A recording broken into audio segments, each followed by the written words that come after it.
Disclaimer: this video is created for informational and entertainment purposes only and does not constitute financial, investment, legal, or professional advice.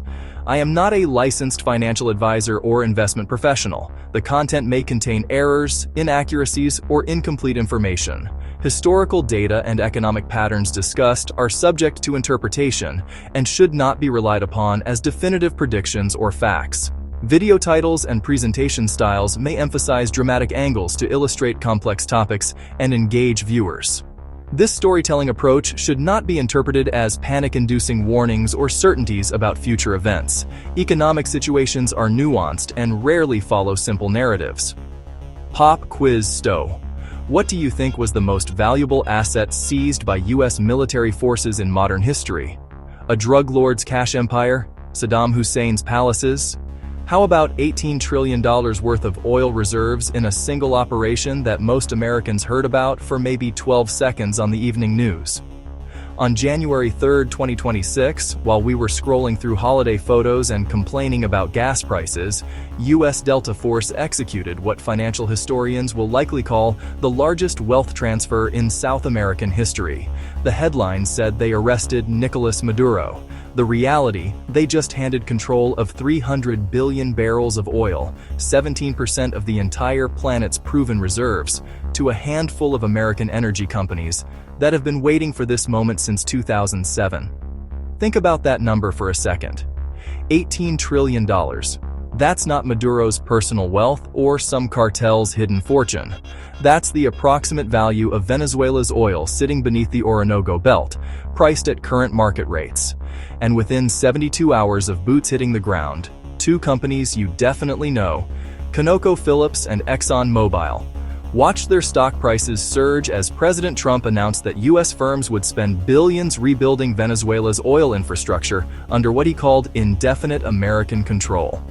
Now, here's where your antenna should go up. These aren't random companies celebrating a geopolitical win.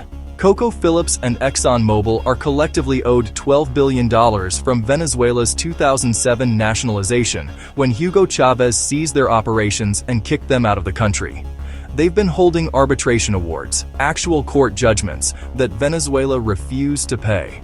For nearly 2 decades, these companies have been sitting on IOUs worth billions, while Venezuela's oil industry crumbled under mismanagement and sanctions.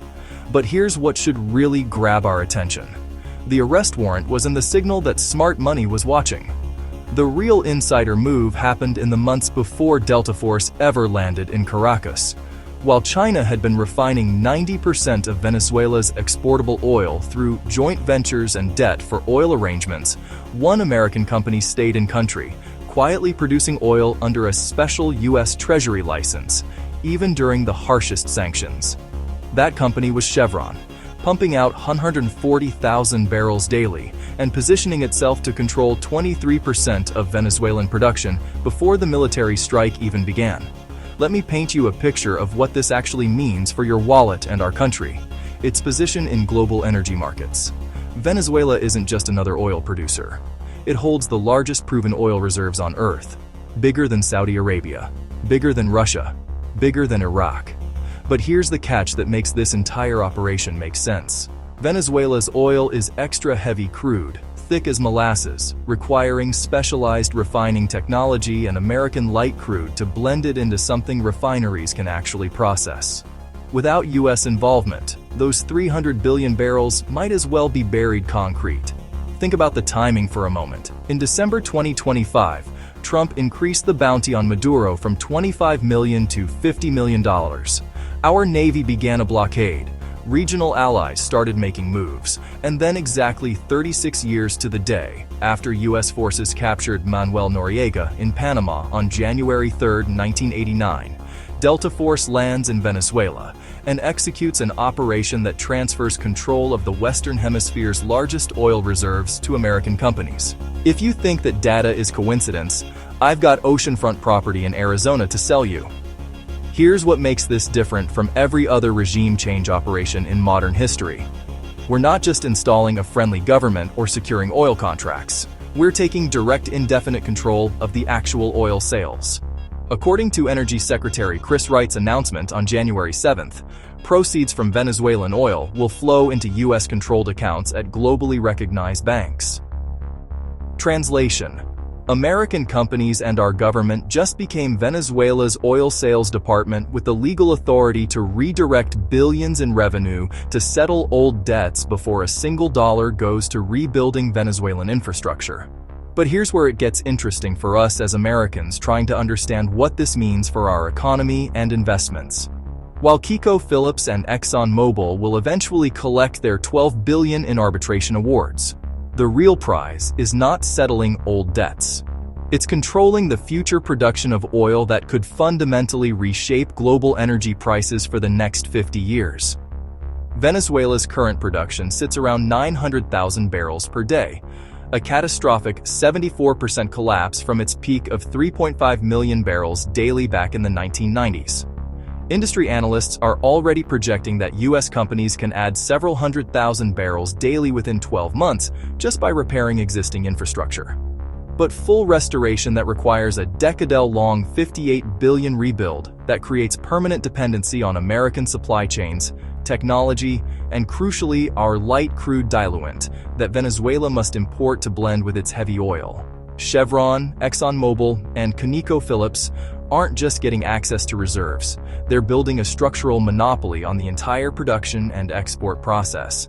Now consider who just lost in this equation. China built massive refining capacity in Venezuela over the past 15 years, taking oil as repayment for over $60 billion in loans to the Maduro regime. Overnight, they lost 90% of their Venezuelan refining capacity and their primary oil foothold in the Western Hemisphere. Russia, which had also provided billions in support and technical assistance, just watched their regional ally get removed from the board by U.S. military action. The geopolitical chessboard didn't just shift, it got flipped over. Have you noticed how the mainstream financial media spent maybe 2 days covering this story before moving on to the next crisis? There's a reason for that. While we were being told this was about drug trafficking and corruption charges, which are absolutely real and documented, the financial implications of this operation dwarf anything we've seen since the 2003 Iraq invasion. Except this time, instead of spending trillions rebuilding a country we destroyed, American companies get to spend billions rebuilding infrastructure they'll control while extracting trillions in resources. The smart money saw this coming. When Trump offered that $50 million bounty and deployed our Navy in December, institutional investors started positioning. The arrest was not the surprise. It was the execution of a telegraphed play that only people paying attention recognized. Just like Michael Burr saw the subprime mortgage fraud before the 2008 crash, the sophisticated players saw this operation unfolding in slow motion while most of America was focused on holiday shopping and college bowl games. Here's what you need to understand as we dig deeper into the evidence. This is not about politics or taking sides on whether regime change was justified. This is about recognizing one of the largest wealth transfers in modern history and understanding what it means for oil prices, corporate profits, geopolitical stability, and potentially your investment portfolio over the next decade. Because when $18 trillion in assets change hands in 72 hours, somebody's winning big and somebody's losing bigger. And understanding who sits where determines how you position yourself for what comes next. Now let's talk about the legal mechanism that makes this entire operation legitimate under international law, because this is where the story gets absolutely fascinating. Back in 2019, international arbitration courts awarded ConocoPhillips $8.7 billion for Hugo Chávez's 2007 seizure of their Orinoco Belt projects. That's not a settlement or a negotiated deal. That's a binding judgment from the International Chamber of Commerce that Venezuela has ignored for 7 years. ExxonMobil holds similar awards totaling over $2 billion. Combined, we're looking at roughly $12 billion in unpaid, legally enforceable claims that have been sitting in filing cabinets gathering dust. Here's the question you should be asking. How exactly do you collect a $10 billion judgment from a country that won't pay? You can't garnish their wages or put a lien on their house. International arbitration awards against sovereign nations are notoriously difficult to enforce. which is why Venezuela paid essentially $0 on these claims despite losing in multiple international courts. Companies like CocoPhillips spent years trying to seize Venezuelan oil shipments in Caribbean ports and attach SAT to go assets in the United States with limited success. But then something remarkable happened on January 7, 2026, just 4 days after Maduro's arrest. Energy Secretary Chris Wright stood at a podium and announced that the United States would indefinitely control Venezuelan oil sales, with all proceeds settling in what he specifically called U.S. and controlled accounts at globally recognized banks. Let me translate that from diplomatic language into plain English. American companies and our government just became Venezuela's treasurer with legal authority to direct where every dollar from oil sales goes before anyone else gets paid. Think about the elegance of this solution from a creditor's perspective. Instead of chasing oil tankers around the Caribbean or fighting in courts for decades, ConoPhillips and ExxonMobil now have the U.S. government essentially acting as their collection agency, controlling the revenue stream at the source. Venezuela's oil doesn't generate a single dollar that doesn't flow through American financial institutions first. Those arbitration awards that seemed uncollectible last year, they just became the first line item in Venezuela's new budget. Paid directly from oil proceeds, before reconstruction, before social programs, before anything else. Now, here's where the geopolitical reaction tells you everything about who understands what just happened.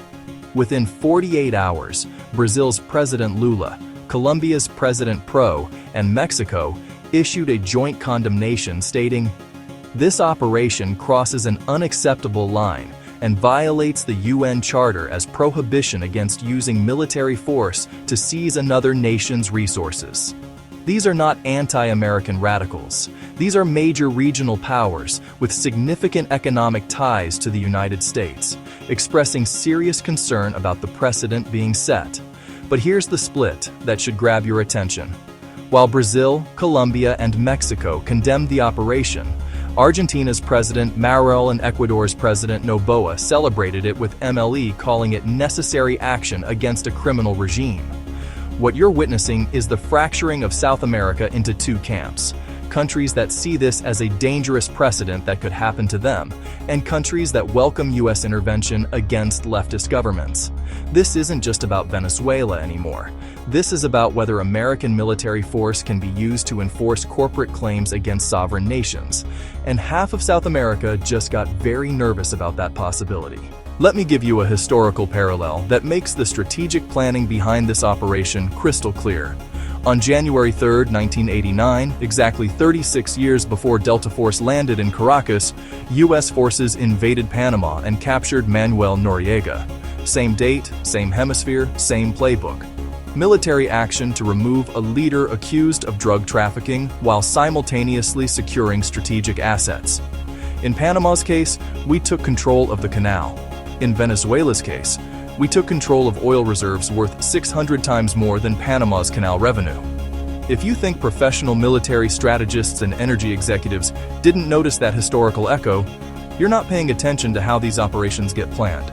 The symbolism is deliberate. January 3rd isn't a random date.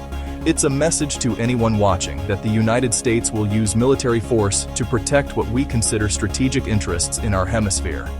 And we'll time these operations to remind people of past precedents. The lawyers and planners working on this operation absolutely knew they were launching on the anniversary of the Panama invasion. That's not coincidence. That's branding. But let's get back to the money, because that's where the real story lives. Trump's statement that Venezuela will hand over 30 to 50 million barrels valued at approximately $2.8 billion. That's not the endgame. That's the opening move. That's the immediate seizure that gets headlines and starts paying down those arbitration awards.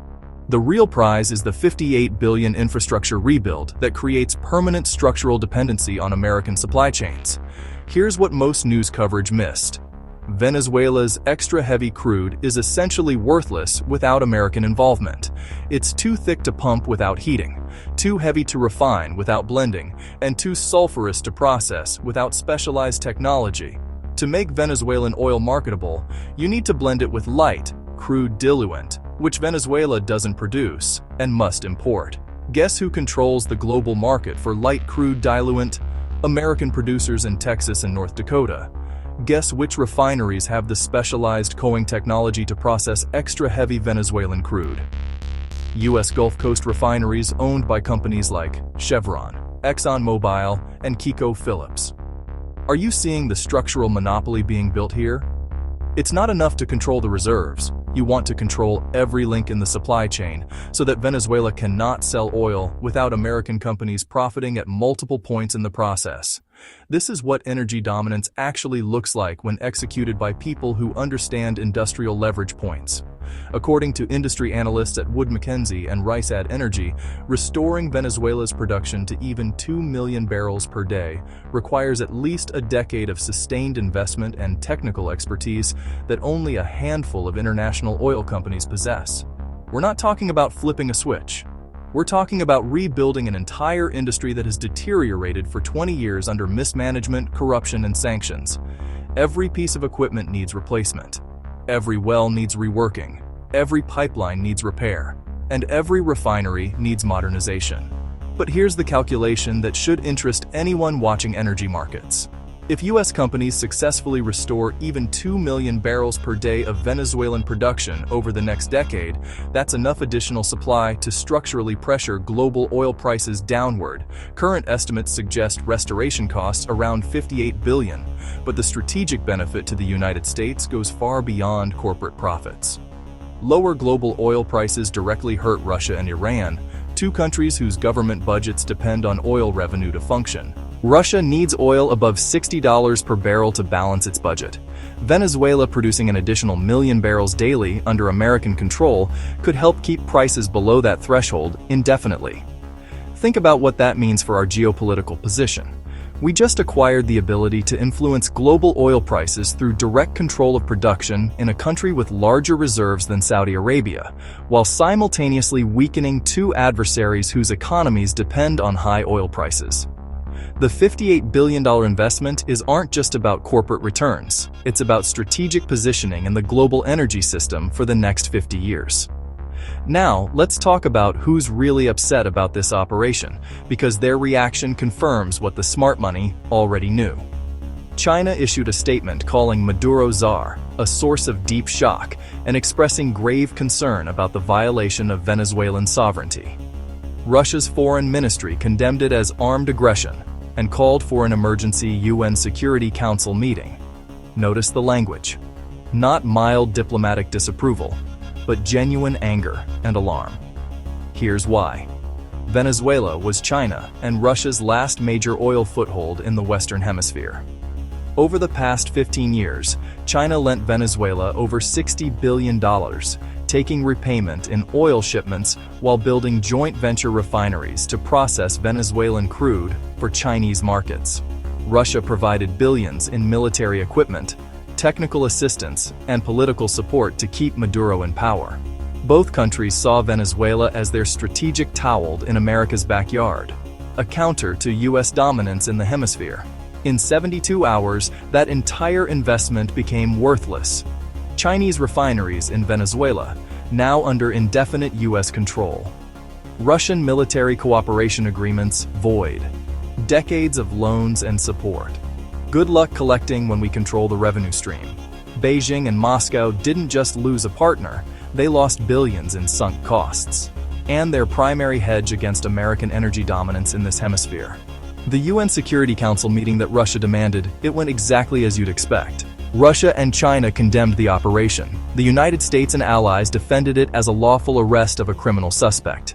And nothing changed because we have veto power. The international system isn't designed to stop operations like this when permanent Security Council members execute them. That's not cynicism. That's just understanding how power works in international relations. Meanwhile, Colombia deployed additional troops to their border with Venezuela, and Brazil increased military presence in their border regions. These are ant preparations to invade. These are defensive moves by countries worried about instability spilling across their borders, and honestly concerned about what precedent is being set. If the United States can use military force to seize oil reserves from Venezuela to settle corporate claims, What stops similar operations against other countries with resources we want and debts we're owed? Here's what should keep you up at night. We just demonstrated that the United States will use military force to enforce corporate arbitration awards when strategic resources are involved, and half of South America is now wondering if they're next. That's not sustainable without creating exactly the kind of regional hostility that drives countries into partnerships with China and Russia. The short-term win might create long-term strategic problems that are just starting to emerge. Let's do the math on what full restoration of Venezuelan oil production actually means for global energy markets, because this is where theory meets trillion-dollar reality. Venezuela currently produces around 900,000 barrels per day, which represents a catastrophic 74% collapse from its peak production of 3 and 8.5 million barrels daily back in the 1990s. That missing 2.6 million barrels per day didn't disappear because the oil ran out. It vanished because of decades of mismanagement, corruption, lack of investment, and international sanctions that prevented technology transfer and equipment imports. Industry analysts from firms like Rystad Energy and Wood Mackenzie are projecting that U.S. companies can add several 100,000 barrels daily within the first 12 months just by implementing basic repairs and restarting wells that were shut down but not permanently damaged. We're talking about relatively quick wins, fixing pumps, replacing corroded pipes, bringing idled facilities back online with existing infrastructure. That's the low-hanging fruit that generates immediate returns and starts cash flowing to pay those arbitration awards. But here's where the strategic calculation gets interesting for anyone thinking about energy markets over the next decade. Full restoration to even 2 million barrels per day requires 10 years of sustained investment, new drilling, enhanced recovery techniques, and complete modernization of Venezuela's oil infrastructure. The $58 billion price tag is not just about physical equipment. It's about rebuilding an entire industrial ecosystem that has deteriorated to the point where many experienced workers have fled the country, and institutional knowledge has been lost. Now think about what 2 million additional barrels per day does to global oil supply. Current global consumption sits around 100 million barrels daily, with OPEC and allies carefully managing production to keep prices in the $60 to $80 per barrel range that keeps everyone happy.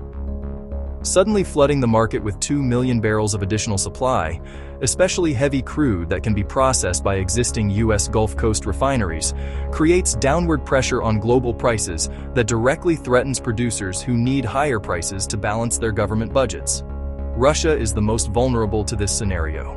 According to analysis from the International Energy Agency, Russia needs oil prices above $60 per barrel just to break even on their federal budget. Below that threshold, they start running deficits that force difficult choices between military spending, social programs, and economic development. If U.S. crony-controlled Venezuelan production helps push global oil prices sustainably below $50 per barrel, Russia faces a fiscal crisis that makes Western sanctions look mild by comparison. Think about the geopolitical leverage this creates. We don't need to convince OPEC to pump more oil or release strategic reserves. We just need to steadily increase Venezuelan production under American control. And the structural effect on global prices accomplishes our strategic objectives without firing a shot or negotiating a treaty. This is economic warfare through energy market manipulation, executed with a 10-year timeline and $58 billion in corporate investment that pays for itself while weakening our adversaries. But here's the immediate catalyst that's happening right now while we're having this conversation. On January 10, 2026, that's tomorrow as this script is being written, President Trump is hosting a White House meeting with oil executives including the CEOs from ExxonMobil and ConocoPhillips, along with senior representatives from Chevron. This isn't a photo opportunity or a general discussion about energy policy. This meeting will determine who gets access to the Orinoco Belt as heavy crude reserves and on what terms. Let me explain why this meeting matters more than any OPEC gathering or G7 summit. The Orinoco Belt contains the richest heavy oil deposits on Earth, but processing that oil requires specialized coating technology that only a handful of refineries possess. Those refineries are concentrated along the U.S. Gulf Coast, owned primarily by the same companies sitting in that White House meeting. This isn't a competitive market. This is a natural monopoly being formalized through government sanction. When ConocoPhillips lost their Orinoco projects in 2007, they weren't just losing access to oil. They were losing infrastructure they had spent billions developing specifically to handle extra-heavy crude. Now they're getting it back, along with exclusive access to reserves they know intimately, because they explored and mapped them before nationalization. ExxonMobil is in a similar position. These companies aren't starting from scratch. They're resuming operations they were forced to abandon with 2 decades of additional technical knowledge and the full backing of U.S. military and financial power. The technical barrier to entry is enormous. You can't just show up with drilling equipment and start pumping Venezuelan heavy crude. You need the light crude diluent to blend it, the specialized refining capacity to process it, the transportation infrastructure to move it, the technical expertise to handle oil that's fundamentally different from conventional crude. That creates a moat around profitability that makes these positions incredibly valuable to the companies that secure them. Now, let's talk about the reactions from China and Russia, because their statements reveal everything about what they understand is happening. China's foreign ministry used the phrase deep shock when describing Maduro as arrest. That is not diplomatic boilerplate. That's genuine strategic alarm. Russia called it armed aggression and demanded emergency UN action. These aren't countries upset about international law violations. These are countries watching their last major oil foothold in the Western Hemisphere get seized by their primary geopolitical rival. Venezuela represented China as gateway to South American resources and their hedge against complete dependence on Middle Eastern oil that flows through U.S.-controlled sea lanes. Over 15 years, China built joint venture refineries, provided tens of billions in loans, and created supply chains specifically designed to bypass American financial and energy systems. In 72 hours, that entire strategic investment became worthless because we now control the revenue stream and the production infrastructure. For Russia, Venezuela was more than an economic partner. It was proof that they could maintain influence in America, his hemisphere, despite U.S. opposition. They provided military equipment, technical advisors, and political support that kept Maduro in power despite sanctions and diplomatic pressure. Watching Delta Force remove Maduro and hand Venezuelan oil to American companies is a strategic humiliation that goes beyond losing a single ally. It demonstrates that Russia cannot protect its partners when the United States decides to act decisively in our own hemisphere.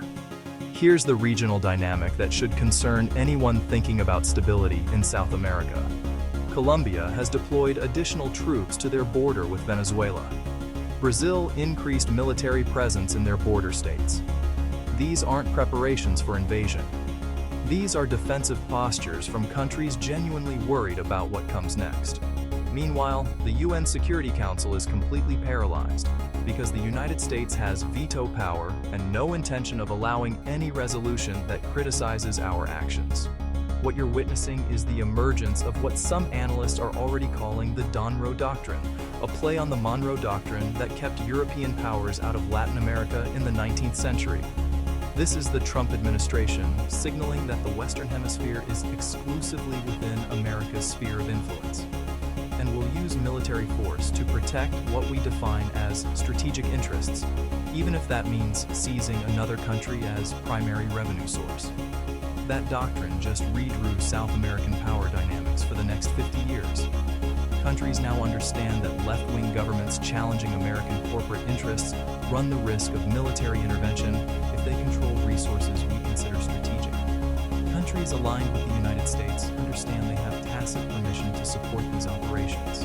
And countries trying to maintain independence understand they need to be very careful about how they manage relationships with China and Russia if they don't want to end up on the receiving end of similar operations. So what should you be watching in February 2026 to understand whether this operation creates the intended strategic benefits or triggers unintended consequences? Two specific scenarios are emerging as the most likely responses from countries that just lost big. First, watch for Chinese retaliation through rare earth export restrictions. China controls roughly 80% of global rare earth production, which is essential for everything from smartphones to military hardware to renewable energy technology. If Beijing wants to demonstrate they have leverage over American interest without direct military confrontation, export restrictions on rare earth elements would create immediate supply chain problems for U.S. manufacturers while remaining technically legal under international trade law. That's the economic equivalent of our Venezuelan operation using control of strategic resources to achieve geopolitical objectives. Second, watch for the formation of a regional alliance specifically designed to counter U.S. energy hegemony. If Brazil, Colombia, Mexico, and other concerned nations decide this precedent is too dangerous to ignore, they could create security arrangements or economic partnerships that make future operations like Venezuela more costly or complicated. We're already seeing preliminary moves with Brazil and Colombia coordinating military deployments and diplomatic statements. If that coordination expands to include formal mutual defense commitments or economic integration that excludes American companies, the long-term cost of this operation could exceed the short-term benefits. Here's what this means for you as someone trying to navigate investments and understand where markets are heading. Energy stocks, particularly U.S. oil majors with Venezuelan exposure, are positioned for a decade of growth if this operation proceeds as planned. ConocoPhillips, ExxonMobil, and Chevron aren't just settling old debts. They're acquiring access to reserves that could generate returns for 50 years, while simultaneously serving U.S. strategic interests in weakening Russia and countering China. But there's a flip side to that calculation. If China retaliates through rare earth restrictions, or if a regional alliance forms that complicates American operations in South America, the geopolitical risk premium on all these positions increases substantially. The companies winning today could face nationalist backlash, operational disruptions, or diplomatic complications that make Venezuelan operations more expensive and less profitable than current projections suggest. The smart money is not making binary bets. They're positioning for volatility and understanding that this operation fundamentally changed the rules of how resource control works in the 21st century. We just demonstrated that military force can be used to enforce corporate claims. When strategic resources are involved, and every country with valuable commodities and debts to American interests is reassessing their vulnerability. What happened on January 3, 2026 wasn't just the arrest of Nicolas Maduro. It was the opening move in a new era of energy geopolitics where direct control replaces diplomatic negotiation, where arbitration awards get enforced by Delta Force, and where $18 trillion in assets can change hands in the time it takes most Americans to scroll through their social media feeds. The question isn't whether this changes everything it already has. The question is whether you're paying attention to who's winning, who's losing, and how you position yourself for what comes next in a world where the rules just got rewritten by people who understand that whoever control